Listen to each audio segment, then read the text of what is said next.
एक महत्वपूर्ण सोफिस्ट थे प्रोटोगोरस। प्रोटोगोरस जो थे उनका एक कोट बहुत ही महत्वपूर्ण है और लगभग ज्यादातर लोग उसी कोट को कोट करते हैं कि man is the measure of all things, अर्थात मनुष्य सभी वस्तुओं का मापदंड है। अब इसके क्या मायने कि मनुष्य क्राइटेरिया है। अब इसके दो मायने कैसे कि मनुष्य जो निर्धारित करेगा अर्थ, वो अर्थ माना जाए। मेरे लिए किसी चीज की उपयोगिता अलग हो सकती है, आपके लिए अलग हो सकती है, किसी और के लिए अलग हो सकती है। एक तो ये अर्थ है। दूसरा अर्थ क्या है इसका कि मनुष्य ही केंद्र है किसी भी चीज के अर्थ का निर्धारण करने के लिए।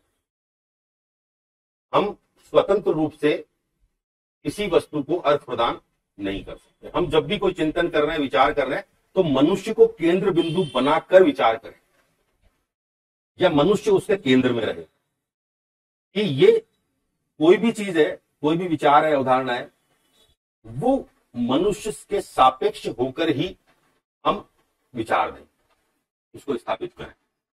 इन दो बातों का फर्क समझ में आया कि संसार में जो कुछ है वो किसके लिए है? मनुष्य के लिए, मानव के लिए। तो एक तो मनुष्य सब वस्तुओं का मापदंड है, इस कहने का यह अर्थ। और दूसरा अर्थ क्या है कि मनुष्य स्वयं किसी चीज को क्या अर्थ देता है। तो मैं चिंतन करूं तो उस चिंतन में केंद्र बिंदु क्या होना चाहिए? मनुष्य होना चाहिए। एक तो अर्थ ये है। और दूसरा कि मनुष्य डिसाइड करता है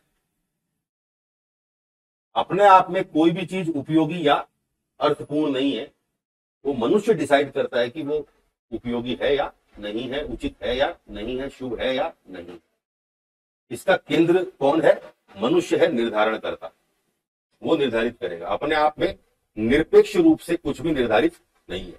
कारण क्या था कि धर्म में जब हम रिलीजियस कमांडमेंट्स की बात करते हैं, रिलीजियस जो धार्मिक आदेश है जिनको हम ईश्वरीय आदेश मानते हैं, उसमें हम किसी भी चीज को क्या कह देते हैं कि ये शुभ है, ये अशुभ है, ये उचित है, ये अनुचित है।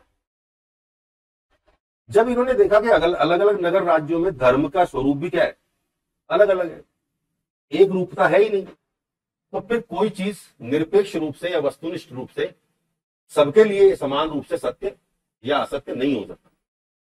तो अब इसका निर्धारण कौन कर रहा है? मनुष्य कर रहा है। तो मनुष्य निर्धारित करेगा। एक तो प्रोटोगोरस का ये है। और इसी एक कोट से उनका सापेक्षतावाद और व्यक्तिनिष्ठवाद ये प्रतिपादित, अर्थात वो व्यक्तिनिष्ठवाद को मानते थे और सापेक्षतावाद को मानते थे।